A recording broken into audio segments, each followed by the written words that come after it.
నమస్తే.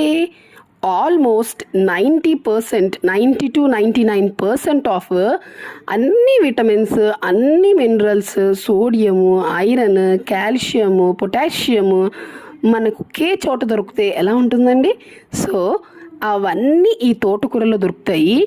మనము మన డైట్లో తోటకూరని యాడ్ చేసుకోవడం వల్ల మనకి అన్ని విటమిన్స్, అన్ని minerals, sodium, potassium, calcium, iron అన్నీ మనకి పుష్కలంగా దొరుకుతాయండి తోటకూర తీసుకోవడం వల్ల. అండ్ తోటకూరని పప్పుల కాంబినేషన్ లైక్ పెసరపప్పు, శనగపప్పు, కందిపప్పు కాంబినేషన్తో తింటే అది ఈక్వల్ టు మనం మటన్ తీసుకుంటే ఎంత శక్తి అయితే వస్తుందో అంతే శక్తి వస్తుందండి. సో మనం డాక్టర్స్ అంటూ ఉంటారు కదా, గ్రీన్ లీఫీ వెజిటేబుల్స్ని మనం ఖచ్చితంగా మన డైట్లో పెట్టుకోవాలి అని అంటారు కదా. సో ఏదైనా గ్రీన్ లీఫీ వెజిటేబుల్ని మనం ఖచ్చితంగా పెట్టుకోవాలి అంటే అది తోటకూర. అండ్ మార్కెట్లో కూడా ఈజీగా దొరుకుతుంది.